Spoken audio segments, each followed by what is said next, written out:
Hello bachcho, let's see the question. A parallel beam of light falls on the normally at the first face of a prism of a small angle. At the second phase, it is partially transmitted and partially reflected. The reflected beam striking at the first phase again emerges from it in a direction of making angle of 6 degree 30 minute with the reverse direction of the incident beam. The refracted beam is found to have undergone a deviation of 1.15 degree from the original direction. Calculate the refractive index of the glass and the angle of prism is। तो मान लो बच्चों ये prism है आपका, ये सही अपन ने prism ले लिया और लाइट नॉर्मली फॉल कर रही है यहाँ से ऐसे, ठीक है। तो लाइट का कुछ पार्ट जो है वो रिफ्लेक्ट कर रहा है और अगर देखें तो कितने रिफ्लेक्शंस हैं यहाँ देख लेते हैं हम। द रिफ्लेक्टेड बीम स्ट्राइक्स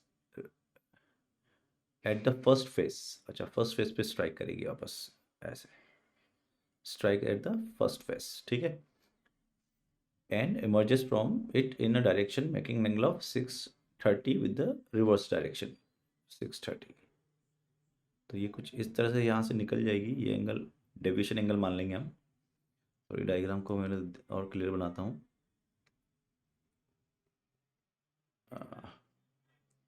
ये इस तरह से जाएगा, देखना। अगर अपन यहाँ से बनाएं तो ये इसका नॉर्मल हो गया, ये नॉर्मल जो था वही नॉर्मल है इसका, ये नॉर्मल है। तो लाइट कुछ इस तरह से जाएगी ऐसे, ठीक है। ये तो हमको ये जो एंगल दिया है आपका वो दे दिया है कितना, रिवर्स डायरेक्शन से जो एंगल बोल रहा है वो the direction the refracted beam is found to have undergoing a deviation of 1 degree 15 from the original. तो ओरिजिनल तो ये है, यानी कि अगर हम देखें तो ये एंगल ऑफ रिफ्रैक्शन ही हो गया क्योंकि तो नॉर्मल है, ये क्या है, नॉर्मल है। अगर ये नॉर्मल है तो ये एंगल जो हो गया वो आर हो गया, ठीक है। और ये एंगल हो गया आपके पास आई। लेकिन अगर हम आई एंगल को बनाएं यहाँ से तो ये आई एंगल कितना होगा उसको देखना है बस। तो ये एंगल जो होगा बेसिकली ये एंगल वही एंगल होगा, है ना। अब ये एंगल आपका कितना है उसको हम देखें तो ये एंगल कितना है आपका, प्रिज्म एंगल ए। तो ये एंगल कितना हो जाएगा आपका, दिस, ये एंगल हो जाएगा आपके पास 90 और ये प्रिज्म एंगल हो जाएगा ये, और ये भी प्रिज्म एंगल हो जाएगा ए। तो ये एंगल बन जाएगा आपका 2A, ठीक है। और डेविएशन जो आ रहा है लाइट के अंदर, डेविएशन कितना होगा अगर हम निकालें तो डेविएशन ऑफ लाइट जो होगा वो हम कैलकुलेट कर सकते हैं। ये डेविएशन होगा हमारे पास, टोटल डेविएशन जो होगा वो निकाल लेंगे। Deviation is equal to mu minus 1 into A, क्योंकि रिफ्रैक्टेड भी हुई है लाइट, एक लाइट रिफ्रैक्टेड भी है हमारे पास कुछ इस तरह से, ठीक है। तो रिफ्रैक्टेड का डेविएशन जो है वो म्यू माइनस 1 इंटू ए। तो ये हमको दिया गया आपका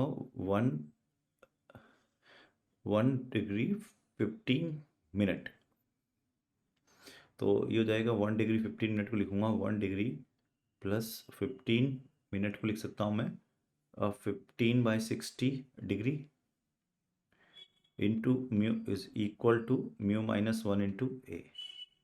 तो यहाँ से ये हो गया आपका 5/4 is equal to mu minus 1 into A. Let's say this is equation number 1, ठीक है। अब इक्वेशन नंबर 2 को ढूंढते हैं हम। तो यहाँ से अगर हम देखें तो फॉर रिफ्रैक्शन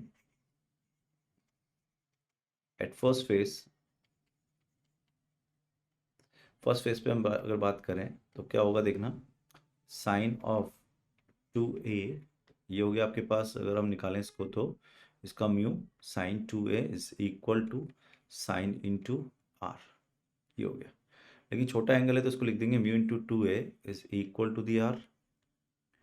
तो ये हो गया आपका A is equal to mu A is equal to r, कितना है आपके पास यहाँ पर 630। तो यानी कि हो गया आपका 6 प्लस 30/60, यानी कि ये 2 म्यू ए जो हो गया वो हो गया आपका 6.5। तो जो म्यू ए का वैल्यू हो गया बच्चों हो गया आपका 6.5/2, ठीक है। अब ये मैं सेकंड इक्वेशन हो गई।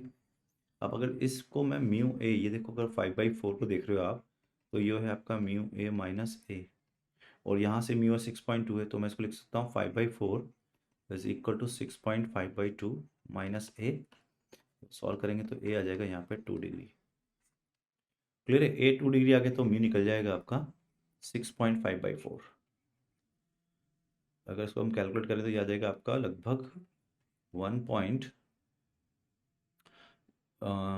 बचेगा कितना, 1.65। So this is your correct answer. All the best.